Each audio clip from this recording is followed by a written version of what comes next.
لا تقبل كل الأعمال، كل سورة الموجبة الكلية، كل الأعمال لا تقبل إلا بولاية علي بن أبي طالب. كل الأعمال مهما فعل الإنسان، مهما صنع الإنسان، لا تقبل إلا بولاية علي بن أبي طالب سلام الله عليه. هذا الحكي مو من جيبي، هو النبي صلى الله عليه وآله وسلم يا طالما يقف ويثني على ما يقوم به علي بن أبي طالب سلام الله عليه في الغزوات والحروب.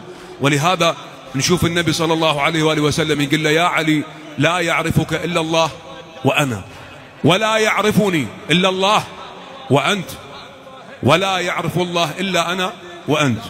إذن المهمة اليوم التي تقع على عاتقنا أولا قبل ثانيا، أولا لابد أن نعترف هناك نعمة ابتدائية، هاي ما ننساها أبدا، ما تغيب عن بالنا، وهي نعمة الولاية يا علي بن أبي طالب سلام الله عليه. هاي نعمة تحتاج الحفاظ عليها.